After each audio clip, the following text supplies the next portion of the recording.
This video is brought to you by GamerSubs. Use code MHB at checkout for 10% off your next order. Subnautica is a game I've heard a lot about since it was released a decade ago now. I've seen the usual YouTuber scare compilations. I've watched the in-depth critiques about the game and the timeline videos, and yet every time I've tried to play the game myself, it never really grabbed my attention, primarily because I'm not the biggest fan of the survival genre. Unless I'm playing something in co-op like Minecraft or The Forest, I really don't play a lot of these types of games, and so despite the high praise, I've never really felt the urge to sink much time into Subnautica. But that's the beauty behind the wheel, because now I have to platinum this game. I have to push through and experience all this game has to offer, and you know what? I'm really glad I did, because this game truly is incredible and an experience I won't soon forget. But I'll get to that shortly. First things first, what's the platinum journey like for Subnautica? Well, according to PSN profiles, the game ranks a 3 out of 10 in terms of difficulty and should take around 40 hours to complete. There's just 18 trophies to unlock this time around, which is probably the lowest trophy count we've had to date, but they seem pretty straightforward. Now, I want to make this clear right from the very beginning, because I know a lot of people are terrified by this game's premise alone. I am not afraid of the ocean. In fact, for a long time, when I was a kid into my early teens, I wanted to be a marine biologist someday. I love being in the water and am fascinated by its wildlife. I don't have thalassophobia, and I don't get spooked by marine life, especially in video games. Shallow, murky water and crocodiles, that's a different story, but yeah, the water doesn't bother me at all, and so the horror factor of Subnautica for me was non-existent. The game definitely has an eerie atmosphere and the leviathans are intimidating, but I was more so worried I'd have to craft my vehicles and mods again, delaying my plans of further exploring, rather than actually being scared that the big scary sea serpent was out to get me. So my time with Subnautica was just a lot of vibing under the sea. If you're someone who is terrified of the water, I get it, this game probably isn't for you, but for me this game was a blast. But anyway, enough pretense. I booted the game up, selected the survival difficulty, which just means I'll have to keep an eye on my hunger and thirst, and we begin with a bang. We control a character called Riley, who is aboard the Aurora. The Aurora crash lands on this unknown planet, but we manage to escape with the help of a life pod. We awaken to find our life pod in a wreck and on fire, but with a fire extinguisher on hand, we at least put out the flames and emerge from our pod to see we're stranded on a planet completely covered in water with no signs of other human life. This is where we unlock the trophy Getting Your Feet Wet for taking our first dive into the water, which I actually unlocked a year and a half ago when I originally tried to play this game, but again, couldn't get into it. Trophy!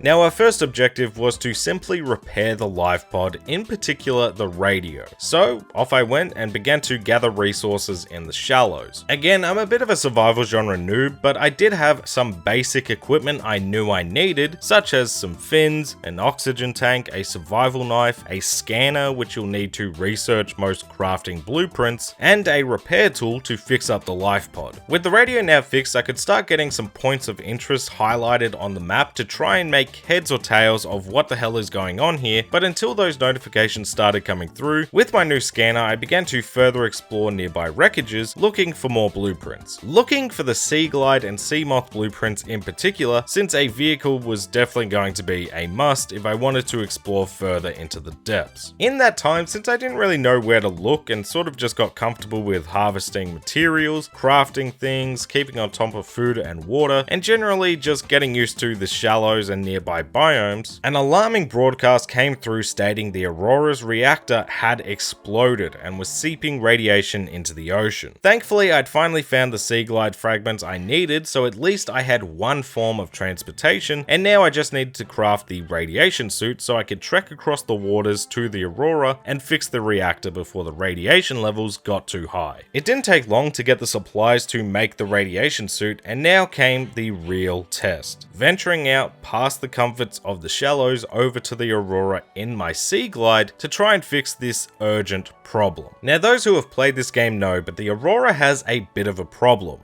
a Reaper problem to be precise. A super aggressive Leviathan type who you've probably seen in any of the countless scare compilations. Again, while Leviathans didn't really scare me personally, that doesn't mean I'm stupid. I know these things are bad news, so when I got a little too close for comfort to one of these beasts, I quickly made a break for an opening in the Aurora wreckage and managed to get some solid ground beneath my feet for the first time. On the Aurora, I was in search of the reactor for the trophy Extinction Event Avoided for repairing the reactor. I was a bit lost, getting attacked by these weird crabs, putting out fires, searching supply crates and PDAs, and stumbling into blueprint fragments until finally I found the reactor and fixed all the leaks to stop the threat of radiation that would have made exploring an enormous pain in the ass. Hey! Extinction event avoided. Not only did I avoid a radiation problem, but while exploring I found a couple of the sea moth fragments, just needing to find one more in the wild, so that's what I did next. Leaving the Aurora and heading back to the safety of the shallows, where via the radio we received news about some dry land worth exploring to the south. But I wasn't about to continue exploring further and further after my close call with the Reaper with just a sea glide, so off I went to the nearby biomes to search for and craft the sea moth for the trophy Personal Propulsion. Personal Propulsion. By this point, I'd also crafted the habitat builder to try and start making my new home away from home. Which, I'll be honest, I didn't really start to care about until much later, but starting this process unlocked me another trophy, settling in for the long haul for building a habitat. Settling in for the long haul. It was from this point I could finally start exploring the depths much better. Even if the basic Seamoth had a maximum depth of 200 meters, at least it was a point I could return to as long as I remembered to keep it in a safe place to get oxygen. So that made exploring around the deeper life pods and new biomes much simpler. Well, I say that, but our Seamoth adventures actually didn't last all that long because I accidentally ejected the power cell while I rushed back for air. Either way, it needed power, and yet for whatever reason I said to hell with it, I'll deal with that later, and pushed on with just my trusty sea glide once more to reach and explore one of the few pieces of dry land in the game. I managed to find one of many destroyed bases on this island as well as a whole new slew of blueprints. But the main reason we're here is to get the trophy Seaside Living with an Ocean View for finding the Degasi habitat on the floating island. But what's the Degasi? In short, the Degasi was another ship that had crash landed on this world 10 years ago while searching for minerals. However, unlike the Aurora, the Degasi had a lot more survivors who managed to, well, survive the crash, research the wildlife, and as we've seen, build up bases, but all ultimately met their end for one reason or another. Seaside Living with an Ocean View. Find the Degasi. Oh, okay. Find the floating island. We'll take that. I ended up exploring the island a little more, found another Degasi clue, finally returned to my Seamoth with a power cell, and back to the shallows I went before going after the next Degasi base. Now, my first attempt at tackling this base went from bad to worse pretty quickly. I left my Seamoth below 200 meters, I didn't know where to look in the base, I still had the basic O2 tank in which I don't fix anytime soon, just an FYI because again, I'm a noob, and to top it all off, I got attacked by a sea worm and died. So now I needed to make another Seamoth. However, it was here the Sunbeam was on their way to rescue us. I just had to trek across the sea to another landmass and wait to be picked up. We've got 40 minutes to kill though, so might as well check out this alien building for the trophy Alien Technologies for finding the enforcement platform. Ancient technologies. As we explore more and more of the facility, we learned that this planet is under a quarantine, and this facility is responsible for shooting ships out of orbit for trying to leave or enter. We tried to disable the cannon, but learned we're already infected, and so now instead of waiting for our escape, I'm just waiting to see something go boom. In the meantime, finding some new resources on the island and stocking up. Turns out 40 minutes is a long ass time, so I decided to head back to base knowing the Sunbeam was as good as gone, and it was time to try and head back to the Degasi base for the trophy Follow the Degasi, in which I left my Seamoth in a far better spot this time, and sort of just tried to speed through the base and find the relevant PDA before leaving. Follow the Degassi. Oh, and made it back to the surface just in time to see the sunbeam get blown to Kingdom Come. It was after this point though, the story sort of went by the wayside for a bit as I was back on the hunt for some more blueprints. Vehicle wise, I needed to find the Cyclops and Prawn Suit fragments, must have vehicles for the end game, but also I needed to find the Moon Pool fragments since that was my ticket to upgrade my Seamoth and finally reach depths further than 200 meters. Now the first depth module is just a small upgrade, but 300 meters was nothing to sneeze at and would allow me to explore far more of the waters, hopefully finding more fragments in the process. It wasn't much longer, however, when I got an alert via the radio that made me want to revisit the Aurora crash, as now I had a laser cutter I could access a part of the ship I previously missed and potentially find some more goodies. Once again, narrowly avoiding a Reaper while getting lost in the murky waters. Thankfully, our journey back to the Aurora wasn't for naught, because it's here we found the plans for our escape. Plans to build a rocket. Obviously, I still need to cure myself and disable the giant death cannon, but hey, it was progress. I also found all the prawn suit fragments within the Aurora, and after searching far and wide, finally found all the Cyclops fragments as well. Now, you may be wondering, that's all well and good, but why are you focusing on all these endgame types of things as opposed to, oh, I don't know, upgrading yourself? And to that I say, I have no idea. In hindsight, it's so clear, but I just had no clue at the time what I was doing. Anyway, stupidity aside, it didn't take me long to gather the resources necessary for the trophy 40-foot sub for one, for crafting the Cyclops, which I didn't use for quite some time, but hey, now I had one. 40-foot sub for one. Same goes for the trophy ordered the prawn for crafting the prawn suit. Once I figured out how to make aerogel, I had yet another vehicle that could just gather dust for a little bit. Ordered the prawn. But wait, there's more. I also started working on the escape rocket. You know, just to have once I found the cure. Thankfully, this utter confusion of a thought process did lead me to discover our personal upgrades. Finally, after almost 10 hours of gameplay up to this point, I had crafted the next O2 tank, a rebreather to counteract the loss of oxygen at lower depths, the thermoblade that cooks fish right on the spot and is just a huge melee upgrade in general, new fins to make me, well, swim faster, the ultra high O2 tank because why the hell not, and another Seamoth depth module to now be able to go 500 meters deep. Before crafting pieces of the rocket, I was completely out of my element. I had no real clue or direction, but that turned and turned quickly because it was from this point I started getting into my groove. I still made mistakes, but I wasn't so lost or directionless. I had a plan of attack and was getting more and more familiar with the crafting and survival elements. I quickly got my Seamoth to its max depth of 900 meters, and it was from this point I was more comfortable continuing the story. I had plenty of upgrades, I was ready to start venturing deeper than I had before, and the first stop was for the trophy Sea Monsters, for finding the Degassi habitat in the deep Grand Reef. I found some bits and pieces needed for the next trophy, but unfortunately this trip went south quickly as I left my Seamoth in a poor spot and the nearby creatures and leviathans had a field day with it. So that was a bummer, more so because I lost all of the upgrades. Hey, let's go, sea monsters. But it is what it is. We needed to move on, and so I decided to actually pretty up my base of operations. Have some more space, craft some outdoor plant beds, actually connect the buildings together, crafted my latest blueprint, the alien habitat, for the trophy Man's Best Friend, as by using the habitat, putting a cuttlefish egg inside, waiting for it to hatch and releasing it back into the wild, we'd get a trophy as well as a cute little buddy. Man's Best Friend. What a damn cutie, I love this thing.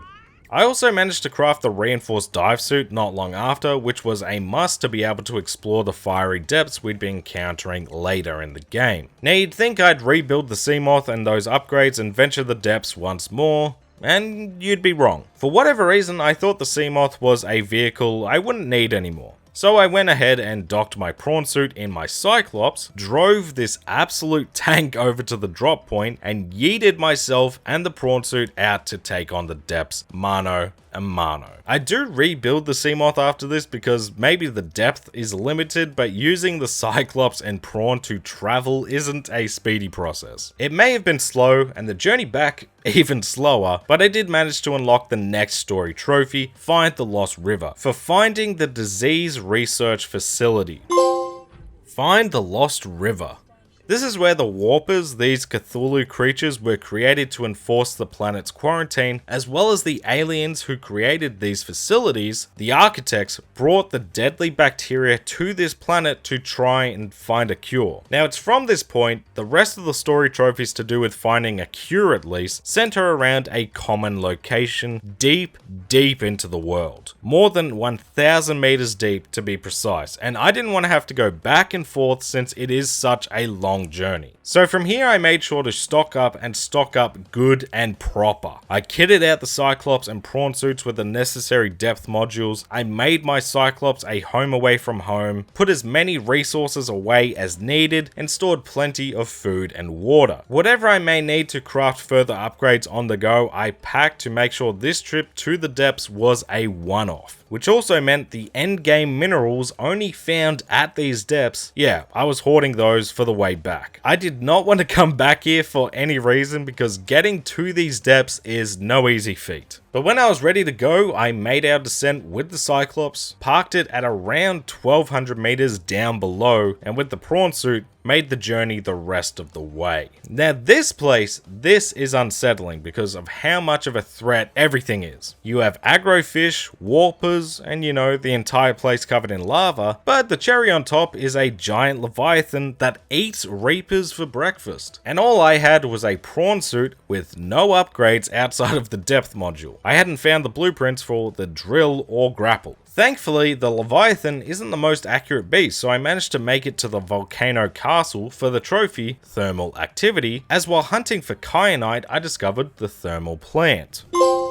Thermal Activity. It's here we learn of a primary containment facility, and it might have something to do with the hallucinations we've been experiencing since becoming infected. So that was our next stop. To get there though, we needed to be able to go deeper, and that's where stocking up paid dividends, because by simply getting back to the Cyclops and crafting the new items, I was ready to head out straight away. Our final stop is actually in the same direction as before, just taking an enormous drop down to 1,400 meters below and facing another huge Leviathan. But it doesn't take long to spot the facility, and while inside, stumble across an aquarium where we find the source of those hallucinations. It's a friendly Leviathan, a sea emperor. This gentle giant just wants to be free of captivity, and in return will give us the cure to the disease, which is where the trophy 14,000 Leagues Under the Sea for discovering this facility finally pops. 14,000 Leagues Under the Sea. To grab the cure though, we need to hatch the eggs by grabbing some different plants around the world and opening the teleporter to free the hatchlings. This just involved using teleporters around the facility to fast travel to the various biomes, pick up the ingredients, and in no time the hatching could commence. And with the babies now free, the gentle giant passes on. And also makes me have a heart attack thinking my game broke because the hatchlings didn't drop the cure in the aquarium. I was freaked out. All this work and one of the final trophies was bugged. Turns out, no, it wasn't bugged. Sometimes the hatchlings drop the cure in the aquarium, and other times it's just outside the teleporter, and with that, unlocking the trophy, Optimal Health, for curing the infection from us and the planet as a whole. Oh, thank God. Optimal Health. I thought that was bugged for a hot second there.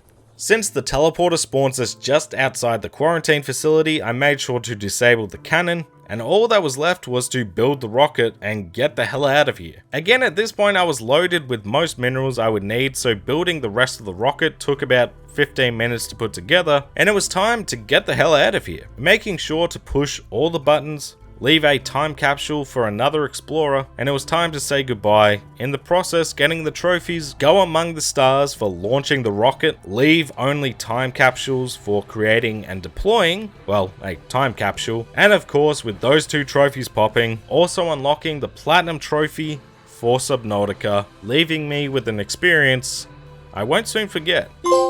Leave only time capsules, go among the stars, and of course, the Subnautica Platinum trophy. What a game. What a bloody game. I can't wait. I'm so excited to check out Below Zero.